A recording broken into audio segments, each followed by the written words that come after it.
Fala pessoal, tudo bem? Sejam bem-vindos a mais um episódio do NutriCast. Eu me chamo Vinícius e o convidado especial de hoje é o Felipe. Felipe, seja muito bem-vindo ao NutriCast. Se você pudesse apresentar um pouquinho para o pessoal que não te conhece. É muito prazer estar aqui com você, obrigado pelo convite. Vamos lá, então, meu nome é Felipe Barreto, eu sou nutricionista de formação, eu me formei na Universidade Federal de Viçosa, em Minas Gerais, e fiz toda a minha trajetória, ou quase toda, focada nessa área mais relacionada a essa área não prescritiva. Então, hoje eu sou instrutor em Mindful Eating, e mais tarde provavelmente eu vou explicar um pouquinho melhor o que é isso. Eu sou também capacitado pelo método ACE, que é de alimentação consciente e intuitiva, e atualmente eu estou fazendo aprimoramento em transtornos alimentares pelo Ambulim do Hospital das Clínicas da USP. Então isso aí é basicamente só minha introduçãozinha aí. Perfeito. Felipe, você poderia falar um pouquinho sobre a sua trajetória na nutrição, né? O que te fez escolher a área e até chegar na sua área que você atua hoje? Sim, com certeza. Então, na verdade, assim, a minha história é um pouco diferente e um pouco parecida com os meus colegas que trabalham com a mesma abordagem que eu, na verdade, porque a minha história é que quando eu formei, eu fiz toda durante a minha graduação inteira, eu fiz toda focada em esporte, né, em nutrição esportiva. Na verdade, a minha intenção, quando eu comecei, era trabalhar com esporte. E aí, então, eu passei mais tempo no departamento de educação física do que de nutrição, na verdade. Só que quando eu me formei, eu tinha a intenção de trabalhar com esportista, mas eu acabei trabalhando com praticante de atividade física, que foi o que apareceu para mim. Eu voltei para minha cidade, eu sou de Juiz de Fora, Minas Gerais. Quando eu voltei para cá, eu comecei a trabalhar num estúdio de atividade física, só que aí eu comecei a me frustrar. Comecei a ficar bastante frustrado, porque eu passava dieta, obviamente, foi o que eu aprendi na faculdade. E aí, normalmente, as demandas também eram muito relacionadas a emagrecimento, ganho de massa, as pessoas já chegavam querendo tomar um suplemento alimentar, né? A pessoa não está fazendo, às vezes, atividade física 2 vezes por semana, já querendo tomar ali alguma suplementação de proteína, principalmente, né? Às vezes uma creatina e tal. E aí acabou que eu ficava muito frustrado, porque basicamente, eu até falo isso para os meus pacientes, basicamente aconteciam 3 coisas, assim, né? Ou o paciente não retornava, depois que eu passava o plano alimentar, ou o paciente retornava e tinha tido ali algum benefício, alguma melhora relacionada ao objetivo da pessoa, que normalmente era emagrecimento, ou a pessoa voltava e ela tinha tido até um certo, né, tinha uma certa adesão, porém a médio prazo essa adesão não continuava e a pessoa largava.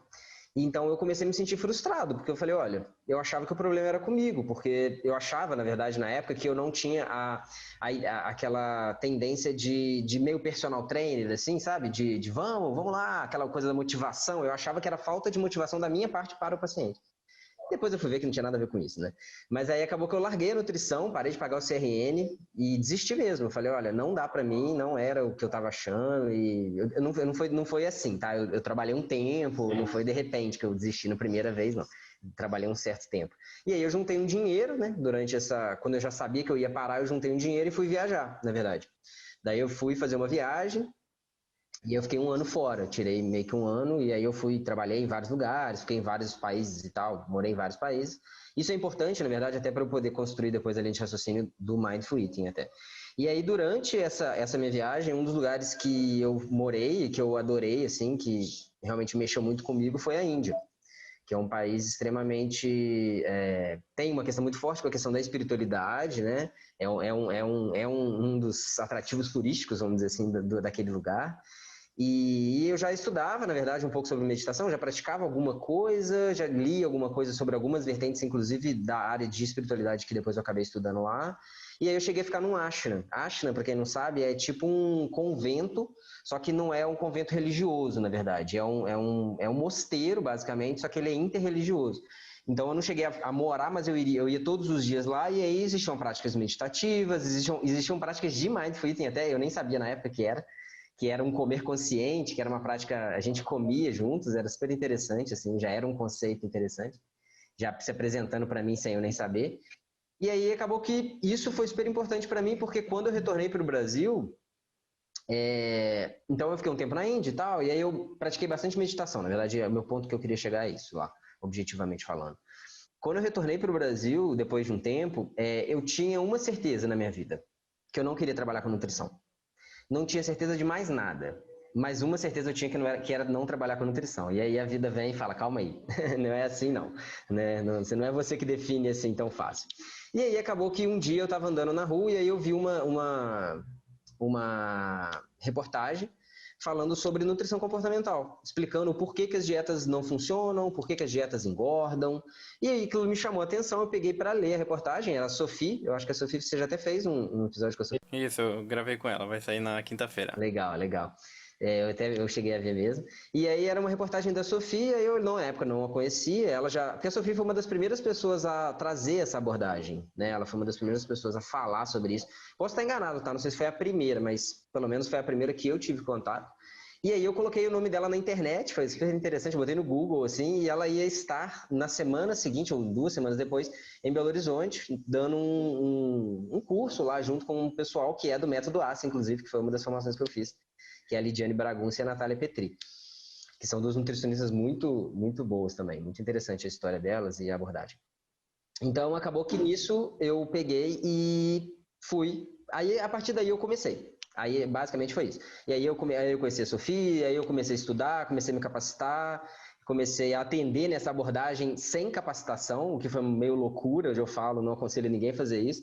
Comecei a tentar fazer meio que sozinho ali, só estudando o livro da nutrição comportamental, que tem um livro que é a base aí para muita gente, que é nutrição comportamental, para quem não sabe, é uma empresa que é do pessoal da USP, da Alvarenga, da Marli, até ela tá no Ambolim também.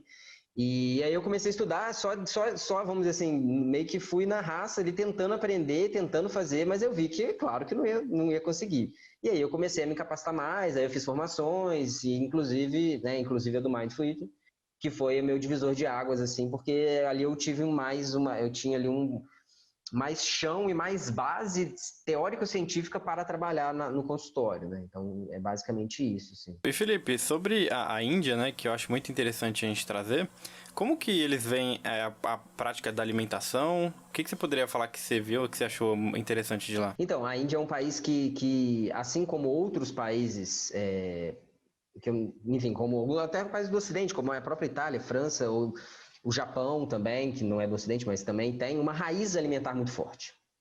Inclusive, eu aconselho para quem não assistiu, tem um documentário do Michael Pollan na Netflix, chama Cooked. E o segundo episódio é sobre ar, água, terra e fogo, né? Não é nessa ordem. O segundo episódio, eles falam bastante sobre a cultura alimentar da Índia. E eles até falam da água e tal. E é muito interessante. Eu, particularmente, gostei muito da comida em si. É uma comida muito, muito desafiadora, porque ela é muito picante. E, ao mesmo tempo, ela não tem como você ficar indiferente. Ou você vai comer e você vai achar a melhor comida do mundo, ou você vai odiar. E eu falo que isso é a mesma coisa sobre o país. Ou você vai chegar e achar o melhor lugar do mundo, ou você vai achar o pior do mundo e não vai querer voltar nunca mais. Não tem como ficar indiferente à Índia. Seja a comida, seja a cultura, de uma forma geral. Mas, assim, falando da alimentação especificamente, uma coisa interessante é a forma como eles comem, por exemplo, eles comem com a mão. Que é uma coisa que pra gente é um pouco... A gente come alguns alimentos com a mão, né? A gente come um hambúrguer, às vezes uma pizza, mas eles comem as refeições basicamente com a mão. Isso é uma coisa que choca um pouco no início, mas depois você vai acostumando e eu cheguei a comer com a mão também, né? Tentando participar ali. E é interessante, porque aqui, quando a gente come com a mão, a gente ganha, por mais que isso possa parecer porco pra gente, a gente acha, nossa, é mal educado, é feio, realmente é meio chocante, porque é diferente.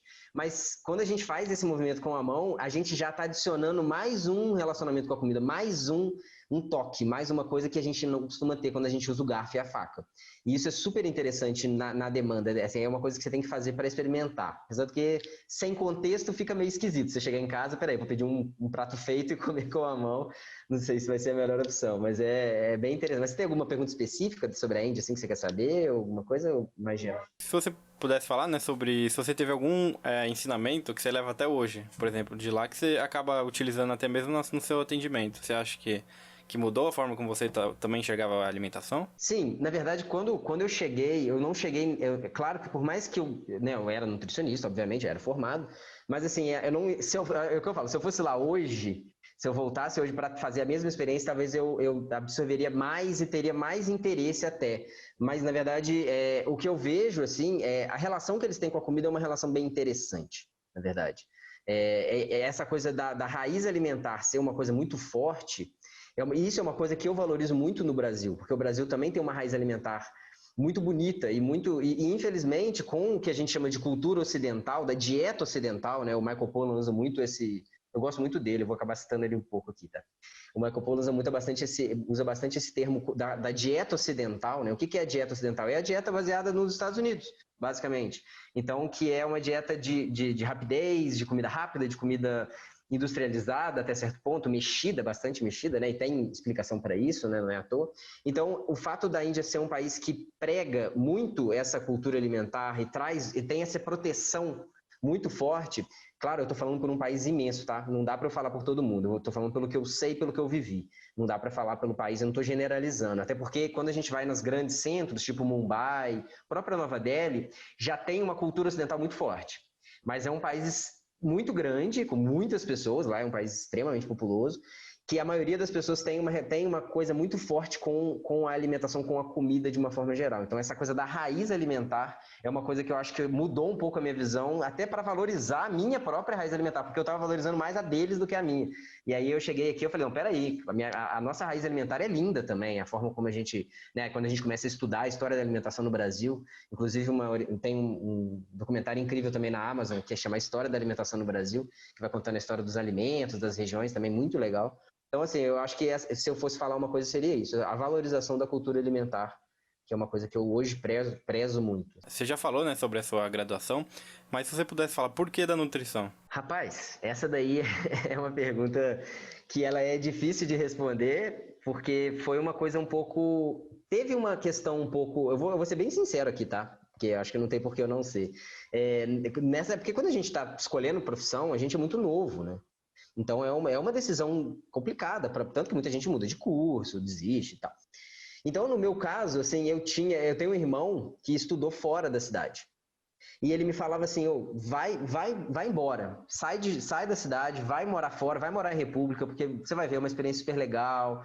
E aí, e aquilo ficou na minha cabeça. O meu padrinho, ele também tinha estudado fora e tal, e eles, né, sempre contava algumas histórias, assim, sobre morar, no caso ele estudou em Ouro Preto, aquelas histórias de república, né, aquelas coisas assim, e aí eu ficava com aquilo na cabeça. Aí na época, na UFJF, aqui na minha cidade, não tinha nutrição. E aí eu comecei a colocar quais cursos não tinham na cidade, porque eu queria sair daqui. E aí acabou que das opções que eu acabei chegando, eu acabei optando por nutrição, mas foi uma coisa muito também, na época eu estava malhando, aí meu irmão também malhava, um outro irmão, aí ele falou, olha que legal, quando a gente malha, se você come bem, você tem mais resultado e tal, então aquilo ali também foi uma coisa que mexeu, por isso que eu acabei indo muito para essa área esportiva, né, que é uma coisa, então acho que seria mais ou menos isso, assim, foi um pouco de duas coisas ali, um pouco da área do esporte e um pouco de querer sair de casa para morar em República. Uma pergunta que eu faço, né, para todos os convidados, porque aqui tem tanto profissionais, né, que escutam a gente, como estudantes. Se você pudesse falar, por exemplo, estudante, me formei, e agora? Ele tá um pouco perdido da área que seguir, o que você poderia dar de dica? Eu acho que hoje em dia é até mais fácil do que na época que eu formei, porque hoje em dia a informação é algo muito, até em excesso, né? A gente tem até informação demais, né? Mas o que eu acho é que, o que eu vejo, uma coisa realmente tentar entender o que faz sentido. Porque, por exemplo, para mim, eu só vi que não fazia sentido aquilo que eu estava fazendo quando eu comecei a trabalhar. Porque quando a gente está na teoria, primeiro que a teoria tem que fazer sentido, obviamente, para a pessoa. Ela tem que ter pelo menos um mínimo ali de como que eu posso dizer? De afinidade com a área. Então, por exemplo, eu jamais trabalharia com gestante. A materno infantil, para mim, foi uma área que eu, na faculdade, não gostei e eu acho super... Eu admiro quem trabalha, de verdade. Hoje eu admiro muito quem trabalha, porque eu acho uma área bonita. Principalmente quando a gente fala de nutrição, essa área mais não prescritiva. Então, tem vários profissionais que fazem um trabalho lindo, que eu falo que, na verdade, eu pego quando a casa já está pegando fogo. Elas fazem a casa não pegar fogo. Elas evitam que o incêndio comece. Então, eu acho assim, eu acho incrível. Mas, voltando para a sua pergunta, eu acho que, assim, olhar mais ou menos o que fez sentido durante a faculdade e ver como que é a rotina do dia a dia. Então, procurar, hoje em dia com a rede social facilitou muito, na minha época não tinha quando eu formei. Então, hoje em dia, qualquer área de atuação que você pegar e colocar uma hashtag que seja, você vai achar um profissional ali que você, de alguma forma, tem alguma afinidade. E acho que seguir, talvez entrar em contato. Muita gente entra em contato comigo. Estou falando isso é muito comum, assim, as pessoas mandarem mensagem, olha, eu sou estudante, eu achei a sua abordagem interessante, que cursos que eu posso fazer, o que você me indica de leitura. Então, eu indicaria isso, correr atrás de pessoas que você tem afinidade com a abordagem, com a área que a pessoa atua, ou então com o próprio discurso, com a fala também, o jeito de falar, E a partir dali manda mensagem para a pessoa, por mais que ela tenha, às vezes, muitos 1.000 seguidores, né? Às vezes a pessoa responde e tentar ver o que ela pode fazer a partir dali, sabe? Tipo, hoje eu acho que eu faria isso, assim, se eu fosse indicar algo, seria isso. Com a rede social facilitou muito, né? Eu acho que pra gente começar, né, de uma forma boa, a introduzir o Mindful Eating, né, e o Mindfulness, você poderia explicar um pouquinho de cada e a diferença entre eles? Essa questão da definição de termos, né, eu acho até interessante, até na própria live que eu fiz com o João, ele comentou, ele falou, a pergunta mais difícil para fazer pra gente é o que é Mindful Eating, né? Essa eu acho que é a pergunta que todo mundo vai fazer e que, teoricamente, é mais difícil de explicar, porque é mais fácil explicar o que não é do que o que é. Mas vamos lá, eu vou fazer um esforço aqui. Então, o Mindfulness, na verdade, ele é uma prática, tá, que é baseado em meditação budista. Então, o Mindfulness, na verdade, a tradução de Mindfulness, para quem não sabe, é atenção plena. Tá? É a tradução que a gente colocou aqui no Ocidente, principalmente aqui no Brasil, né, para português. Então, na verdade, o Mindfulness ele até tem uma definição que é do Jon Kabat-Zinn, que é vamos dizer assim, é o pai do Mindfulness, é o cara que trouxe isso para cá e a pessoa que colocou isso em prática, tanto que hoje tem vários hospitais nos Estados Unidos e no Brasil que trabalham com os protocolos baseados em Mindfulness, e o Mindful Eating é um deles. Então aqui a gente já começa a fazer uma diferenciação, que essa definição eu acho muito legal, que é o Mindfulness é a consciência que surge através da atenção de propósito no momento presente, sem julgamento. Então, o que seria isso? Basicamente, é uma prática... Eu acho complicada a palavra meditação, porque a palavra meditação ela é muito usada e, às vezes, muito mal utilizada. Tanto que, quando eu vou falar com o paciente, às vezes eu nem uso a palavra meditação. Eu uso a palavra atenção plena, é uma prática de atenção plena, como se fosse é o que eu brinco, é como se fosse uma prática de atividade física. Só que, na verdade, da mesma forma que a gente pode olhar para a prática de uma atividade física, a gente pode olhar para uma prática de mindfulness, de atenção plena. Mas aí tem essa questão da meditação, porque tem um formato de meditação. Né? Então, é uma prática onde a gente para. Normalmente, elas são em formatos de meditação guiada. Então, hoje em dia, tem vários aplicativos, principalmente aplicativos, que hoje em dia está muito na alta isso, né?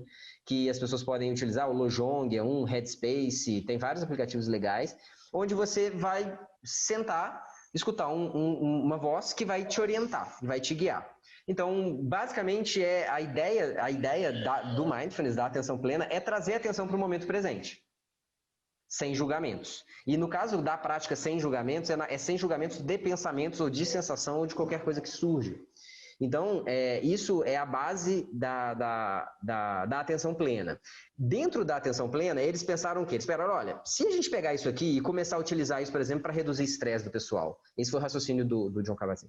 Falar, se a gente pegar e se eu criar um protocolo de grupo, onde a gente vai trabalhar questões relacionadas à redução de estresse. Aí foi criado o MBSR, que é o Stress Reduction, o Mindfulness Based Stress Reduction. E aí começaram os protocolos de Mindfulness Based, os MBs, a gente vai ver vários MBs aí.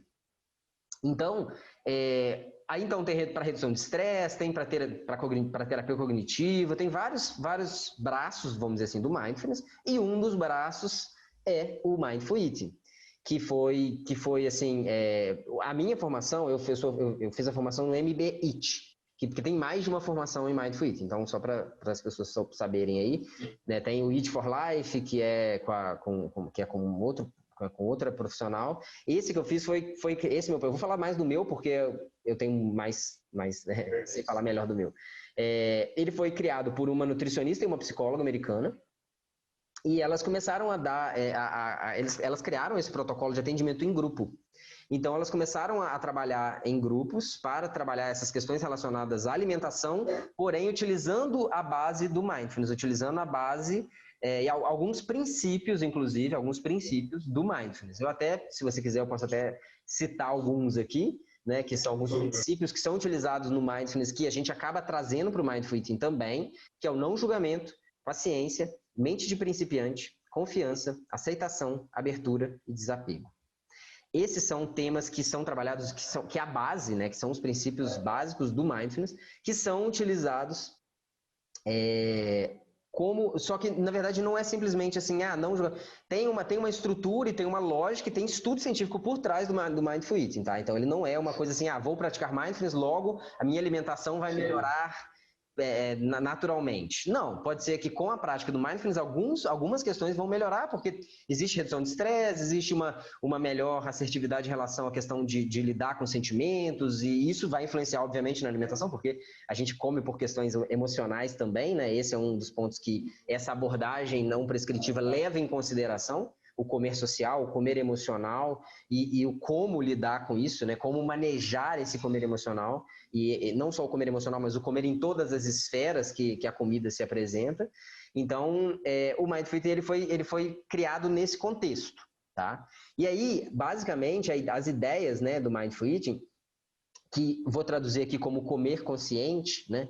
Tem alguns pontos, que é comer de maneira consciente, que é o que as pessoas acham que para por aí. Quando as pessoas falam comer consciente, as pessoas pensam, é aquela prática da uva passa, né? Que você pega lá e coloca na boca lá. Não sei se você já chegou a fazer a prática da uva passa.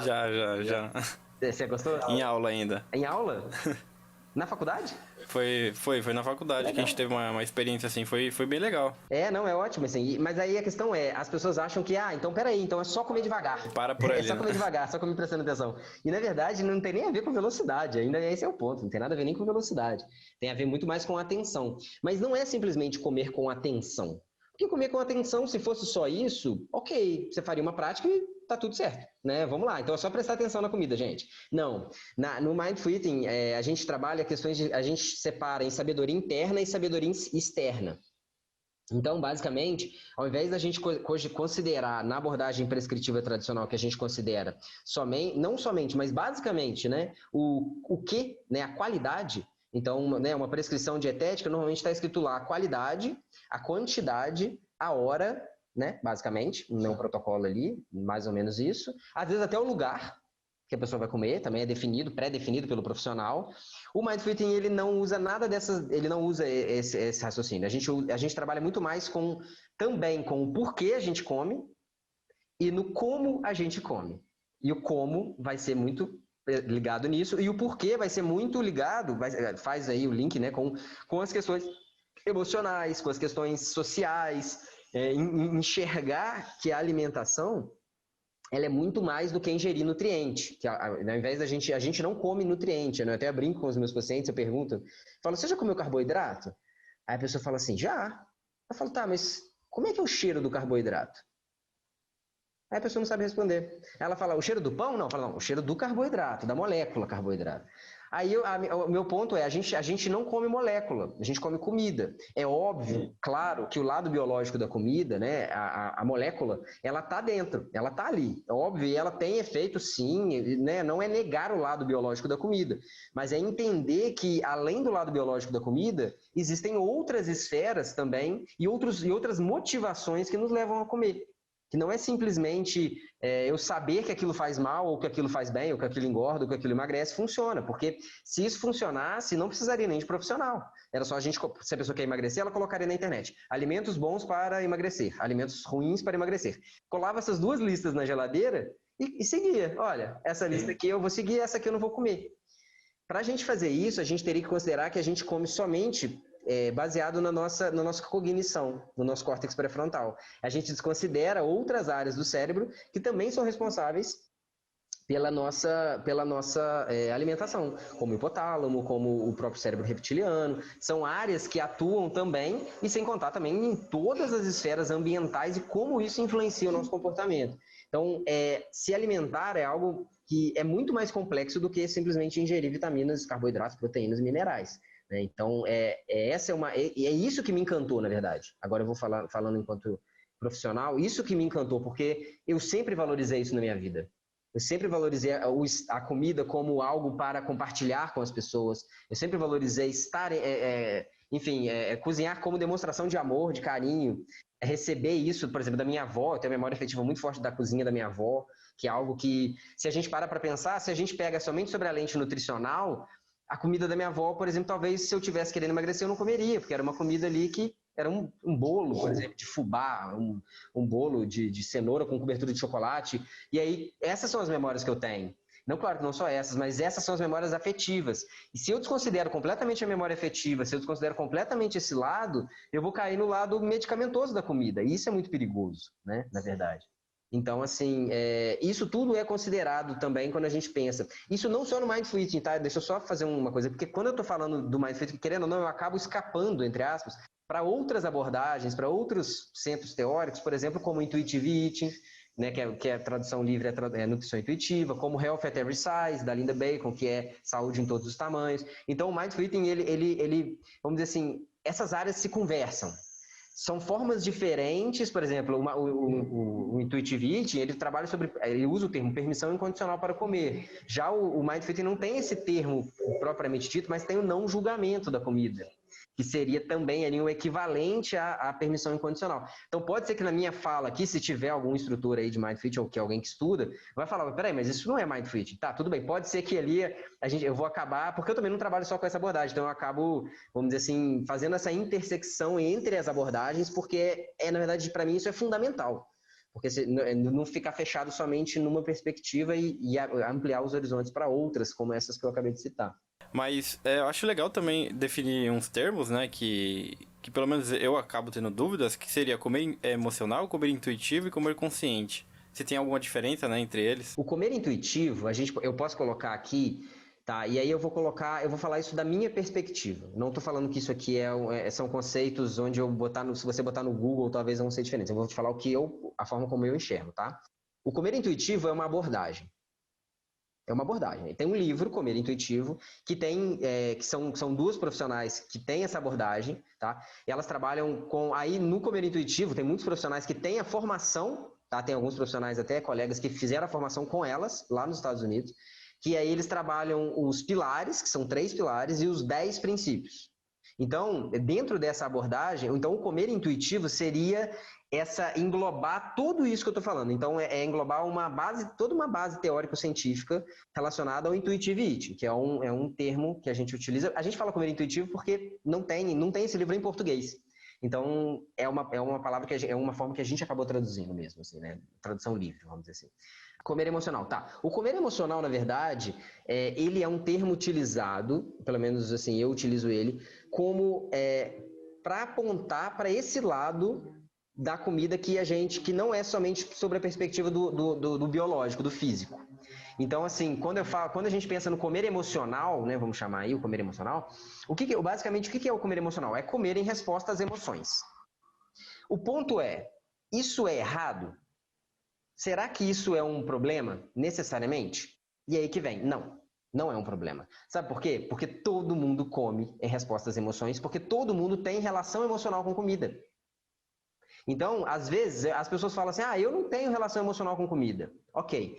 Aí, quando você começa a conversar, você vai descobrir que aquela pessoa tem sim, porque de alguma forma, quando ela lembra de algum alimento, ela lembra da avó, do pai, da mãe, do irmão, ou então da própria infância, ou de uma fase da vida, ou de um companheiro, uma companheira. Então, a gente cria laços, a gente cria relação com comida. Então, o comer emocional é um comer em resposta às emoções, tá? Que, como eu vou repetir, não necessariamente é um problema, a questão é qual a intensidade, qual a frequência e quais são as outras maneiras que essas pessoas têm para lidar com a emoção que não seja somente através da alimentação. Porque quando a gente fala, por exemplo, em comer emocional, e aí aqui já puxando um pouquinho também para os transtornos alimentares, a gente já começa a ver algumas questões, por exemplo, relacionadas ao TCA, por exemplo, terapia da compulsão alimentar, ou então da própria bulimia. A gente começa a ver que nesses transtornos alimentares, e na própria anorexia também, entre outros, existe um comer emocional. Porque existiu, provavelmente, bem provavelmente, uma prática de dietas restritivas. E a prática de dietas restritivas, na verdade, é um precursor que pode gerar aí um transtorno alimentar. É óbvio que não sozinho, obviamente, né? Tem vários outros fatores. Então, assim, o comer emocional, ele casa e ele começa a cair também, a gente já começa a falar, por exemplo, a questão do transtorno alimentar, quando é um comer emocional muito disfuncional e também outras questões associadas. Não estou falando que comer emocional é transtorno alimentar, não, tá? Só deixando isso bem claro. Só que no transtorno alimentar existe muito essa demanda do comer emocional para grande parte dos pacientes, pelo menos na minha experiência e também no que eu estudo, né? E o comer consciente, na verdade, é uma tradução livre para o Mindful Eating. E que pode ser utilizada como O que a própria palavra, a própria expressão indica, vou trazer mais consciência para a minha alimentação. Isso não significa, e isso também é uma coisa que eu acho importante falar, que o comer consciente, ele não significa que eu vou comer somente na hora que a comida está na minha boca que eu estou consciente. Não. O comer consciente, ele envolve a estar consciente em todos os aspectos que envolvem a alimentação. Então, o que significa isso? Estar consciente da minha fome, estar consciente da minha motivação ao comer. Eu quero comer? Agora é a melhor hora? Será que eu estou com fome física? Será que eu estou um pouco ansioso porque aconteceu alguma coisa? Qual que é o meu grau de fome agora, meu nível de fome? Trazer esse olhar, isso é mindful eating também, isso é comer consciente. Porque a gente come, na verdade, esse comer consciente começa antes da comida entrar na boca. Né, antes do pós-deglutição ali. E também o pós, no caso, como é que está a minha saciedade? Eu comi mais do que eu precisava? Eu comi uma quantidade adequada? Como que eu estou me sentindo? Tá vendo? Então, na verdade, quando a gente vai falando de mindful eating, de comer consciente, a gente vê que tem muito uma questão relacionada à consciência, de uma forma geral, não somente na perspectiva do ato da uva passa, por exemplo, mas em tudo que envolve estar consciente dos pensamentos, por exemplo, durante o ato de comer, estar consciente dos julgamentos, que é algo que a gente fala, né, da questão do não julgamento. Então, estar consciente do julgamento é o primeiro passo para a gente começar a tentar não julgar esses alimentos. E Felipe, eu acho legal comentar um pouquinho sobre a sua rotina, né, de trabalho, para quem talvez também está querendo seguir. Se você puder falar um pouquinho dos seus atendimentos, enfim. Ok, perfeito. Então, esses atendimentos, na verdade, eles são um pouco diferentes do atendimento, vamos dizer assim, nutricional convencional, onde tem a prática de dietas prescritivas, né? Porque como eu falei, é uma abordagem não prescritiva. Isso não significa que não exista uma orientação, não exista um aconselhamento nutricional. Inclusive, essa a abordagem, né? Abordagem não, desculpa. O aconselhamento nutricional é algo que a gente utiliza como base, tá? Então, assim, pelo que eu utilizo como base, tá? E aí eu aconselho quem quiser saber o que é aconselhamento nutricional, tem um capítulo no livro da nutrição comportamental, o livro chama Nutrição Comportamental, e eu aconselho, a pessoa fala, olha, eu quero começar a estudar nutrição comportamental, leia esse capítulo, aconselhamento nutricional.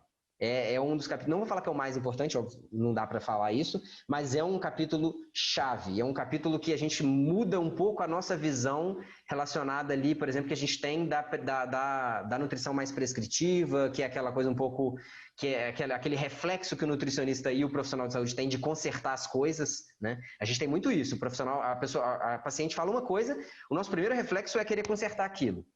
E aí, às vezes, a gente atropela a pessoa, nem escuta o que ela está falando, porque a gente já quer propor uma solução. Então, o aconselhamento nutricional e a entrevista motivacional, tá? São dois temas aí super interessantes para trabalhar, para quem quer começar a trabalhar com essa abordagem, tá?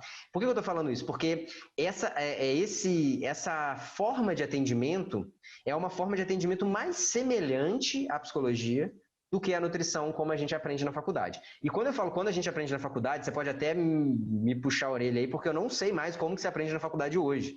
Eu não tenho tanto tempo assim formado, eu formei tem 6 anos, se eu não me engano, 6, 7 anos, mas assim, mudou muita coisa de 6, 7 anos para cá. Então, tá, tanto que eu conheço uma estudante hoje que está estudando aconselhamento nutricional, que me mandou até uma foto do livro lá, até é uma parente que ela mandou, falando, olha, eu estou estudando isso, olha que legal. Eu falei, olha, nossa, que maravilha. Então, isso já é um ótimo sinal, tá? Então, assim, basicamente, a minha rotina hoje, os meus atendimentos são totalmente feitos online, tá? Por motivos, né? Não preciso nem explicar. E aí, então, esse trabalho, como eu trabalho com transtorno alimentar também, né, não só com transtorno, é uma abordagem onde tem uma necessidade de uma frequência mais alta do que as sessões, por exemplo, quando a gente passa uma dieta e a pessoa volta depois de um mês. Normalmente, quando a gente trabalha com essa área não prescritiva, esse termo mais comportamental, vamos dizer assim, a gente tem uma frequência maior de atendimentos. Então, os atendimentos acontecem ou semanalmente, dependendo do caso. Transtorno alimentar normalmente é semanal, mais que isso fica difícil. Ou quinzenal. Então, assim, é basicamente isso. Então, minha rotina, basicamente, hoje, eu tenho outros projetos também, além do atendimento no consultório, tá? Eu tenho alguns grupos, eu tenho um grupo grupo de apoio ao comer emocional, que é um grupo que eu faço com uma nutricionista lá de Curitiba. A gente já está indo para a 4ª turma, inclusive, semana que vem vai começar essa 4ª turma. E a gente trabalha questões relacionadas a a comportamento alimentar em relação principalmente à questão do comer emocional. A gente trabalha maneiras ali, práticas da pessoa trabalhar com o comer emocional. E eu acho que uma dúvida que eu, pelo menos eu fui percebendo, né? Eu como nutricionista recém-formado, né? Então tendo uma visão melhor sobre o comer consciente. Você acha que a pandemia foi um precursor para as pessoas se interessarem mais nesse tema? Sobre comer consciente, enfim? Então, a ideia do grupo foi exatamente por causa da pandemia. Porque eu comecei a ver uma demanda maior em relação a essa questão da comida. Porque o que acontece? De repente, as pessoas se viram dentro de casa. E a gente precisa comer todo dia. Não tem essa opção, né? A gente tem que comer.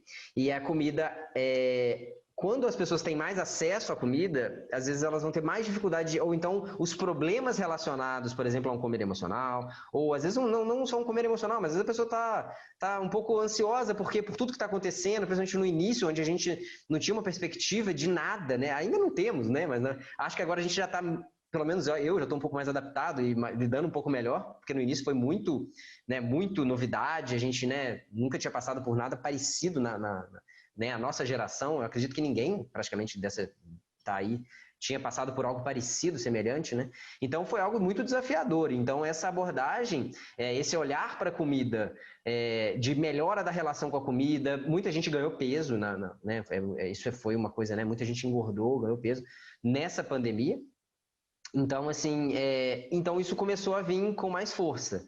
Então, eu acredito que sim, a pandemia, ela deu um empurrão, mas, por exemplo, eu já estava trabalhando há mais de 2 anos com essa abordagem.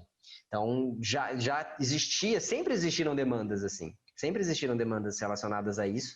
A questão é que talvez isso tenha ficado mais evidenciado durante a pandemia por uma questão lógica ali, de ter que lidar mais com a comida, de ter que ter mais, né, o tempo inteiro ali, com a comida perto, e enfim, e com uma ansiedade maior, né? A gente sabe, né? Eu estava conversando com um amigo psiquiatra, ele falou que a gente ainda não sabe muito bem quais serão os efeitos que vão vir aí, quais vão ser as consequências desse confinamento aí que a gente viveu e vive ainda até certo ponto, né? E então é isso, a gente está tateando um pouco, mas eu acho que a nutrição, essa abordagem, ela vem para facilitar um pouco, para ajudar as pessoas nesse sentido. Eu acredito que isso é bem benéfico, assim, tanto que o movimento até cresceu de procura após essa questão da pandemia. Com certeza. E sobre a graduação, que você tinha perguntado se a gente tinha um contato, né, com essa parte, eu lembro que, acho que no meu segundo ano, né, de faculdade, a gente teve uma boa... começou a ter eventos na faculdade sobre esse tema. A gente tem ligas, né, acadêmicas de práticas integrativas que acaba envolvendo o comer consciente.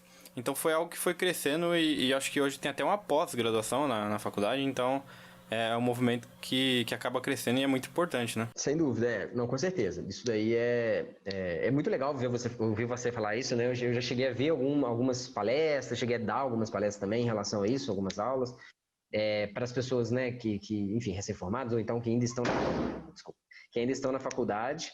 E então, assim, eu fico muito feliz de verdade, porque é uma área que vem para somar, não é uma área que vem para eliminar tudo que a gente aprendeu e falar, olha, tá tudo errado, isso aqui que é o certo, sabe? Não tem, eu pelo menos não tenho nenhuma pretensão nisso.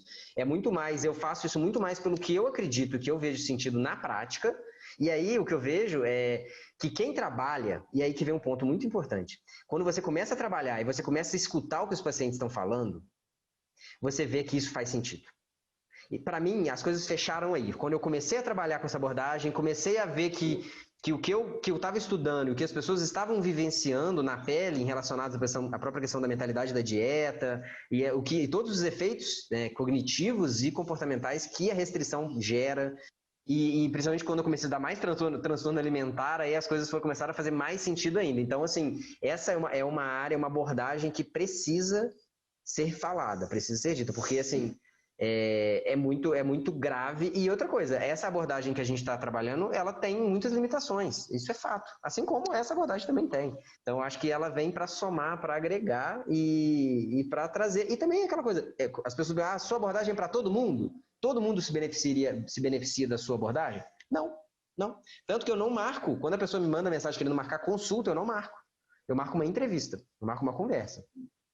Ali eu explico, eu escuto. Porque se a pessoa chegar para mim e falar assim, olha só, eu quero o projeto verão 2022 ou 2029, não importa. Não tem a ver.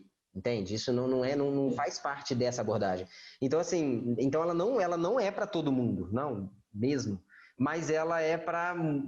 Tem muita gente que não sabe, mas que acaba precisando. Muita gente chega para mim, por exemplo, nessa conversa e fala assim: ah, eu tô precisando disso e disso e disso. Aí quando eu vou conversando com a pessoa, você vê que ela não está precisando ela acha que ela precisa de mais uma dieta, ou de organizar melhor. Só que ela já passou por 10 nutricionistas, ela já tentou diversas dietas diferentes e não adiantou. E ela só está pior. E aí, quando ela começa a ver, ela fala, é mesmo, não adianta. E aí, quando você mostra para ela um outro olhar, e aí a pessoa fala, olha, eu acho que eu preciso disso. Então, assim, retorno a falar o que eu falei. Não é para todo mundo, mas pode ajudar para quem isso faz sentido. É por isso que eu falo, as pessoas que me seguem no Instagram e falam, quando a pessoa vem do Instagram, eu falo, faz sentido com meus posts para você? Se faz sentido para você meus posts, provavelmente você pode se beneficiar dessa prática. Porque aí a pessoa vê sentido nessa questão toda desse olhar mais amplo para a comida, esse olhar que tem a ver aí com tudo isso que eu falei, né? Questão emocional, questão social, questão, enfim, multifatorial aí que a comida exerce. E, Felipe, um tema que eu acabo citando também em todos os podcasts é sobre a leitura, né? A importância da leitura, sobre busca de artigo científico. Eu queria que você falasse um pouquinho disso, sobre a importância da leitura na sua vida e também sobre busca de artigo na sua área, né, de atuação. Isso é fundamental, não só a leitura com a busca de artigo, mas como processos como mentoria, porque aí quando a gente começa a cair nessa área de nutrição, dessa área não prescritiva, o que a gente vê é que é necessário acompanhamento e vamos dizer assim, pedir ajuda para pessoas que já estão fazendo isso há mais tempo. Isso é muito comum na psicologia. Na psicologia isso é muito comum. Os profissionais, eles fazem mentoria com outros profissionais, além de fazer terapia, obviamente. Então, assim, eles ainda fazem... O que é a mentoria? A mentoria olha, eu estou com esse estudo de caso. É uma troca de estudo de caso, basicamente. E uma pessoa que está há mais tempo, que já tem mais experiência, pode trazer uma outra visão, de uma forma que você não está enxergando, que pode trazer benefício. Então, assim, a leitura, na verdade, assim, ela é a base, né? Eu acredito que a gente pegar e ler, estudar, assim, é o primeiro passo. Até para a gente ver se aquilo faz sentido ou não. Claro que uma palestra, né, um vídeo no YouTube, ou então uma própria live, pode já te despertar para algo ali que te interessa. Agora, pegar um livro, por exemplo, igual eu aconselho fortemente esse livro da nutrição comportamental, porque ele faz um compilado de todas essas, vamos dizer assim, de tudo isso que eu estou falando, né? Tem capítulo de Mindful Eating, tem capítulo de nutrição intuitiva, tem capítulo de TCC, da terapia cognitivo comportamental, que é uma outra base teórica que a gente também utiliza, né? Principalmente, né, nessa área, principalmente em transtorno alimentar, mas não só, né, não só em transtorno. Então, assim, eu acho que esse é um livro para se ter, assim, é um livro que ele é super importante estudar. E em relação a estudo científico, assim, tem muito material. Então, existem também né, quem quiser base aí bibliográfica também, não é muito difícil de pesquisar. Então, da mesma forma que a gente sabe pesquisar ali no PubMed para falar sobre qualquer assunto, nutrição e câncer, nutrição e atividade física, nutrição, se colocar termos como binge eating, intuitive eating, mindful eating, ou seja, termos relacionados, vai ter muito artigo interessante. Então, assim, é fundamental. E também, aí que eu entro um outro ponto. Esses artigos também são artigos que eu acho interessante de trocar, de conversar, de ter um grupo de estudo, de ter ali de alguma forma, porque, querendo ou não, eu acho que dá uma perspectiva diferente. Não só nessa área, acho que em qualquer outra, mas é porque a própria análise de artigo científico é algo que não é, vamos combinar que não é uma coisa tão facinho e simples. Grande parte das vezes, né, quem tem mais experiência, por exemplo, não é o meu caso, eu não sou da área acadêmica, não segui por aí, mas de vez em quando eu vou pegar um artigo, eu entro em contato com um amigo meu que é professor, na pós, alguma coisa, e falo, olha, me ajuda aí, é isso aqui mesmo que eu estou entendendo? Porque é natural, né? Quem não tem, quem não fica lendo artigo científico ou que não trabalha com isso, acaba tendo um pouco de dificuldade. Eu admito a minha dificuldade, eu não tenho problema nenhum em pedir ajuda, em chamar e falar, olha, vamos discutir esse artigo, achei esse artigo interessante. Outro dia me mandaram um artigo aí, né, pelo Instagram também, foi super interessante que a gente discutiu com vários profissionais, porque era um artigo ali trazendo alguns pontos de reflexão, mas trazendo alguns pontos... falando um pouco mal dessa abordagem, mas com uma visão um pouco preconceituosa, a pessoa parece que ela não estudou muito, ou então ela teve ali uma desonestidade intelectual de propósito, não sei, fica na dúvida. Então é sempre importante a gente trocar artigos, trocar conversas e criar redes de profissionais, né? Eu falo, a gente não existe competição nesse meio. Por mais que você trabalhe na mesma área, com uma outra nutricionista na mesma cidade, tem gente para todo mundo. E quanto mais a gente se fortalece, quanto mais a gente escuta, a gente troca, né? Às vezes eu tenho profissional que eu indico, não dá para eu pegar, eu indico para uma outra pessoa, ou outras pessoas me indicam, que teoricamente seriam aí minhas concorrentes aí na cidade.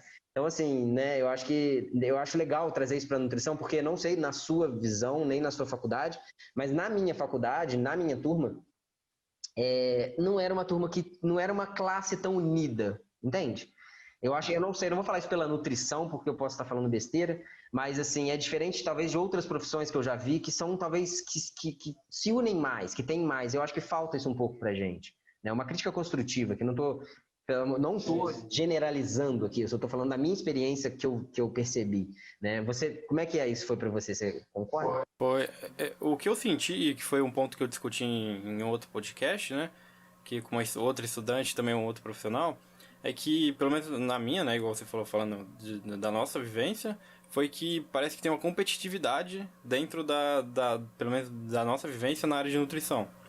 Então é isso que eu acabei sentindo na minha formação, mas como você disse, casos tipo meu e seu, né, mas é o que eu acabei percebendo. Perfeito, é isso mesmo, concordo. E Felipe, um tema que eu sou muito fascinado, né, e agora é uma curiosidade minha, é sobre hábitos alimentares. Sempre gosto, né, de estudar sobre isso, sobre a parte do cérebro, né, dopamina, enfim. Na questão da área que você atua, você acaba falando sobre hábitos alimentares? Tem algo específico sobre isso? Perfeito, com certeza. Porque assim, isso é uma coisa que muita gente me pergunta, ou as pessoas mesmo ficam em dúvida, porque grande parte das coisas que são trabalhadas nessa abordagem tem a ver com permissão para comer, tem a ver com ponderação, tem a ver com autopercepção, tem a ver com autorregulação, por exemplo, com a fome, relacionada, por exemplo, à saciedade, quantidade. Só que quando a gente está falando, aí o interessante quando a gente está falando de, por exemplo, regulação de fome, quando a gente pensa, nossa, regulação de fome, é interessante falar sobre isso, ok. Mas aí quando a gente pensa em regulação de fome, a gente acha que a regular a fome, ou seja, não comer quando está com muita fome, ou não comer quando não está com fome, alguma coisa nesse sentido, não tem nenhum efeito a mais. Como se a gente fizesse assim, eu vou comer a mesma coisa, só que em quantidades diferentes. Só que o que a gente vê é que isso altera o hábito, isso altera a decisão alimentar. Então, quando a gente pensa, por exemplo, em intensidade de fome, a gente está falando sobre escolha alimentar.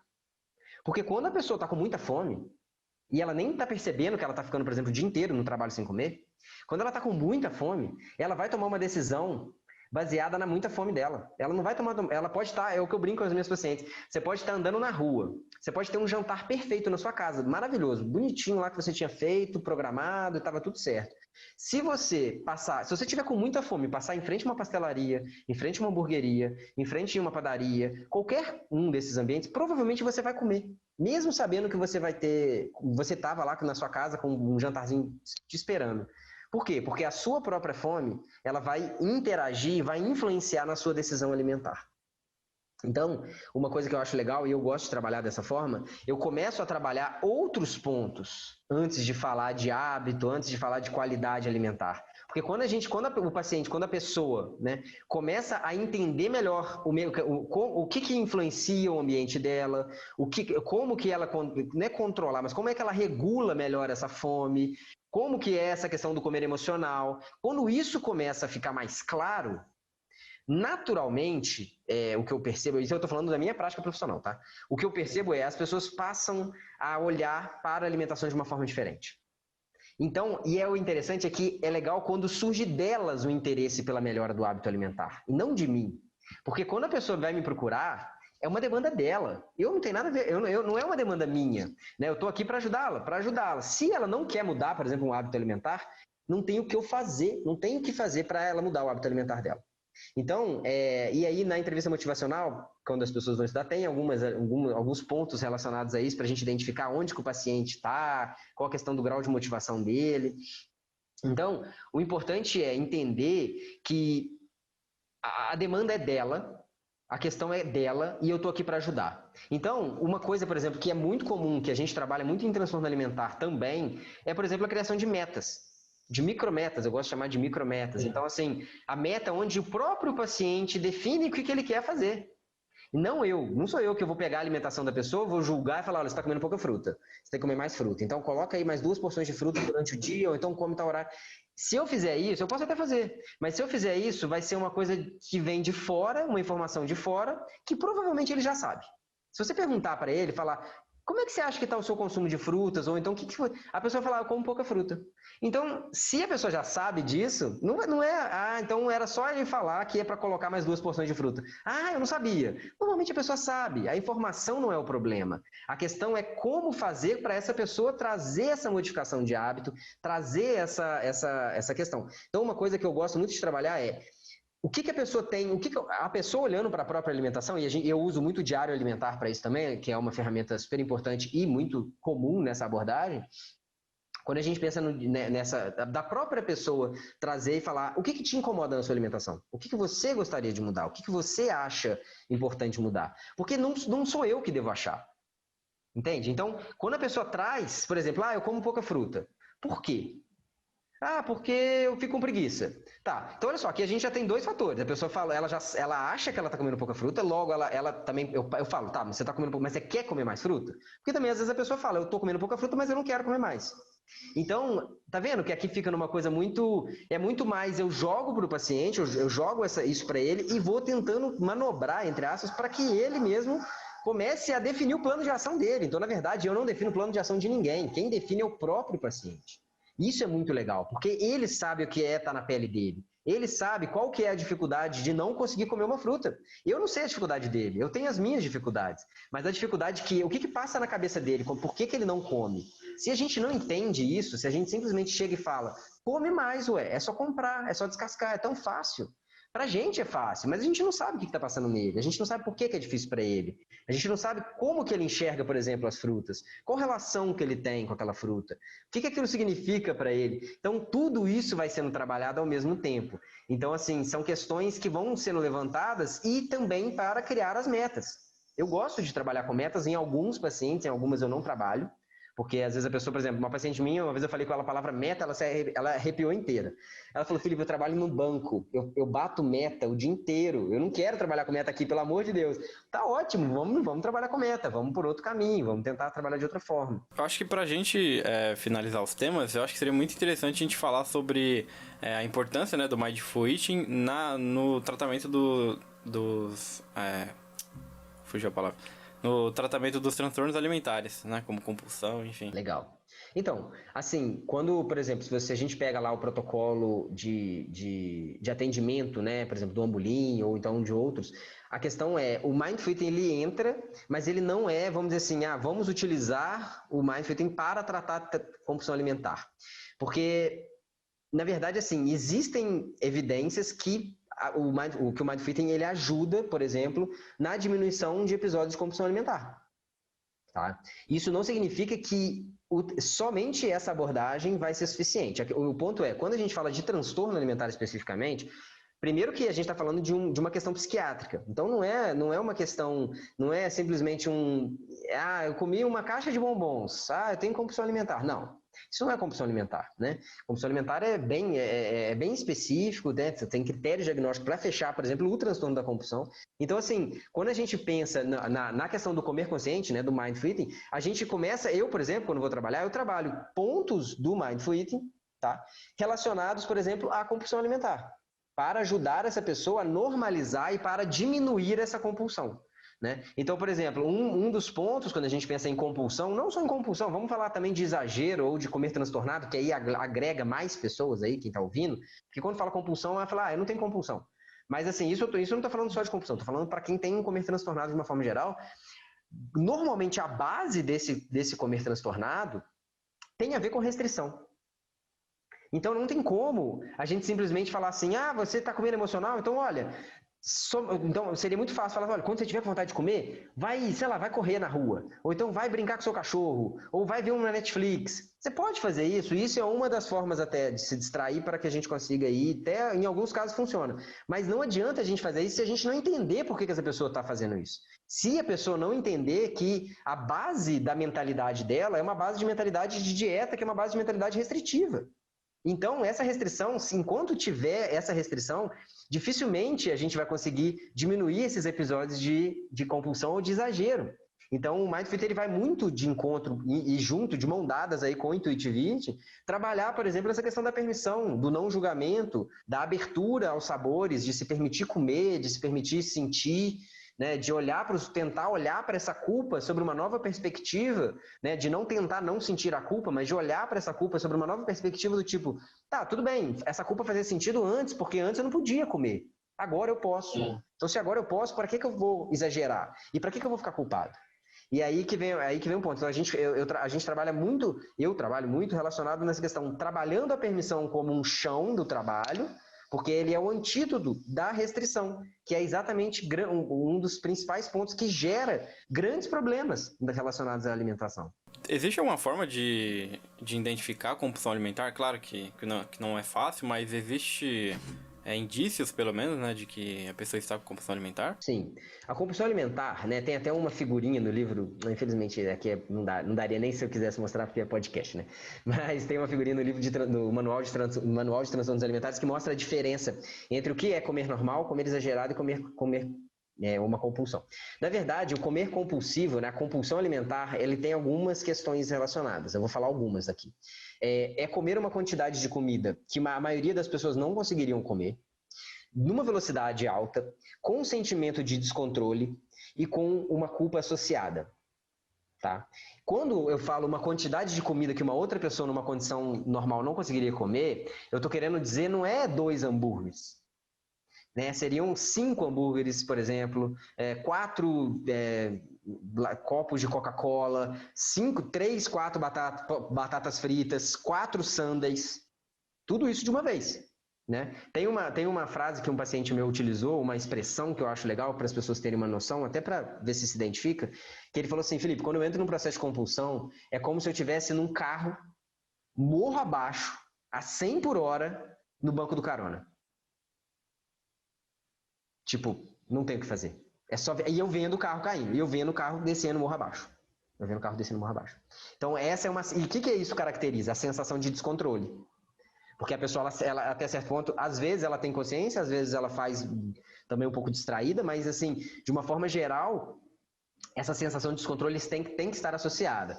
Tem um caso aqui, por exemplo, em casos quando a pessoa fez cirurgia bariátrica, por exemplo, o volume de comida não consegue ser, vamos dizer assim, fechar diagnóstico, porque o volume de comida nunca vai ser um volume de comida como uma pessoa que não fez bariátrica. Mas ainda assim, dependendo do caso, é tratado como transtorno alimentar, como transtorno da compulsão, ou como compulsão também, né? Porque o transtorno da compulsão é quando isso acontece com uma certa frequência. A compulsão é quando acontece isoladamente. Então, você pode ter um episódio de compulsão alimentar e não necessariamente fechar critério diagnóstico para ter transtorno da compulsão alimentar.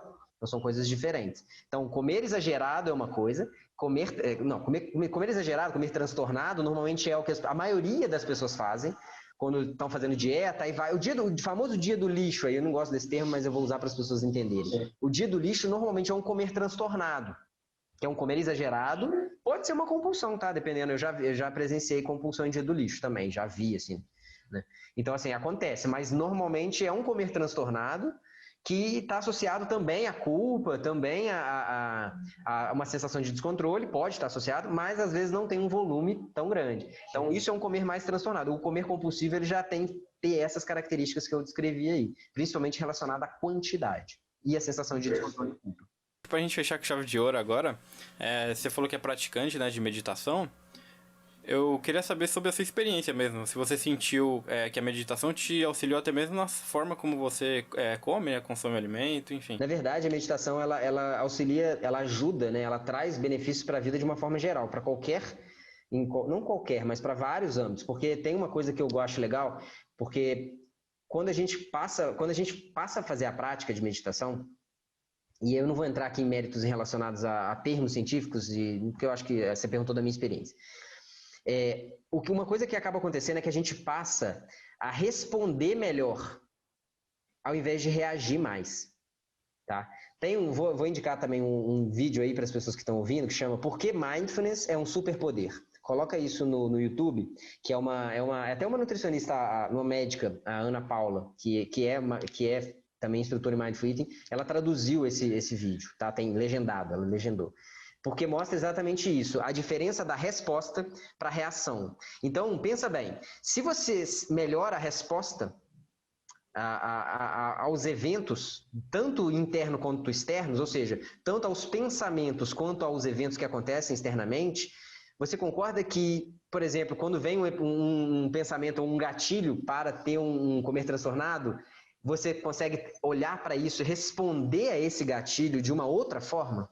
Então, eu gosto de dar esse exemplo para as pessoas entenderem como que fazer uma prática de meditação de manhã pode te auxiliar em todas e qualquer refeição que você faz.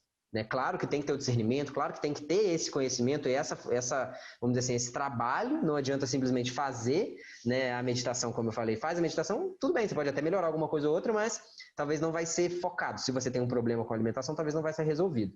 Então, assim, o que eu falo na minha prática pessoal, né, eu já pratico meditação desde 2013.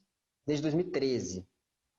Né? Tem um tempo aí, fases que eu pratico mais, fases que eu pratico menos, né? Não sou um praticante daquele todo dia 1 hora ali, certinho, mas eu faço alguma prática, né?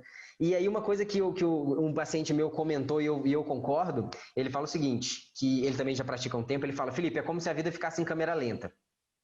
O que significa a vida em câmera lenta? É como se a gente tivesse mais tempo de resposta do que simplesmente a gente reagir. Por exemplo, uma forma fácil de entender é quando a gente está com raiva. A raiva é um sentimento normalmente que pega a gente de uma forma muito intensa. Quando a gente começa a praticar mais meditação, a raiva aparece, tudo bem, dependendo da intensidade da raiva, a gente vai mesmo e vai brigar, vai fazer o que tem que fazer, mas o que tende a acontecer é que parece que a gente tem 2 segundos a mais para responder à raiva. Antes a gente não tinha. E esses 2 segundos a mais que é o que ele chama de câmera lenta.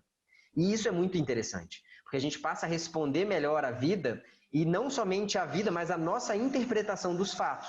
Né? E aí vem a TCC, né? Isso eu acho muito interessante da TCC, quando fala que o problema não é o que acontece, mas como a gente interpreta o que acontece. A forma como a gente olha para o que acontece é muito mais importante do que realmente o que acontece.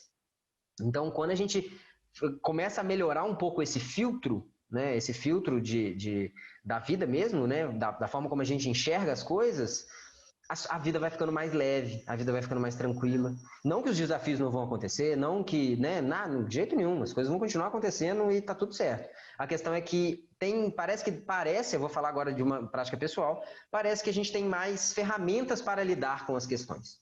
Como se a gente tivesse mais ferramentas para lidar com as questões, porque a gente tem um pouco mais, é como se a gente desse um passo atrás e conseguisse olhar para aquilo, de um outro lugar e ganhe 2 segundos. Esses 2 segundos são fundamentais aí para ter uma vida boa, vamos dizer assim, para poder ter uma alimentação boa também, por que não, né? Felipe, eu gostaria muito de agradecer a sua presença aqui no podcast. Com certeza foi muito enriquecedor, não só para o público que está nos assistindo, mas para mim também, pude aprender muita coisa. E você gostaria de deixar uma mensagem final para quem está escutando a gente? Eu queria agradecer também o convite, eu achei muito legal, adoro falar sobre esse tema. Né? Às vezes eu me empolgo, às vezes eu saio um pouco eu peço desculpas se eu sair muito, às vezes, das perguntas. E em relação a uma mensagem que eu deixo aí para as pessoas que estão ouvindo, seja profissional de saúde, seja profissional de nutrição ou estudante, eu acho que busque o que faz sentido para você. Porque ir pelo caminho que talvez vai te dar mais dinheiro, ou talvez que vai ser mais fácil, se não faz sentido, chega uma hora que isso não tem motivação. A verdade é essa. Falando pessoalmente mesmo, quando eu comecei e eu não via sentido naquilo, não dá motivação, não dá vontade de levantar, tudo fica meio agarrado. Quando a gente começa a fazer algo que faz sentido e que a gente vai falar e o olho brilha, isso é muito, muito legal, isso é muito gostoso. Então, assim, busque algo que faz sentido para você. Se não for dentro da nutrição, busca fora, mas não deixa de buscar, porque isso é fundamental até para que a gente consiga fazer um bom trabalho, porque eu acredito que para fazer um bom trabalho a gente tem que gostar, a gente tem que se identificar e a gente tem que viver na pele. E o Mindful Eating, se você não vive na pele, não tem como trabalhar isso, não tem como isso ser uma teoria que sai da boca para fora. Isso é um dos diferenciais dessa abordagem é essa. Para você ser um instrutor, você tem que vivenciar isso na pele repetidamente. Então, e para você poder falar com a pessoa do lugar, né, do lugar junto com ela. Então, o meu recado seria isso. Busca algo que faz sentido, porque trabalhar com algo que não faz sentido nossa, ninguém merece, é muito ruim. Perfeito. E Felipe, para quem quiser conhecer um pouquinho mais do seu trabalho, você indica algum lugar que eles podem te achar? Então, atualmente eu uso muito a minha rede social, o Instagram, né? E o meu nome é o @Felipe, Felipe, Mindful Eating.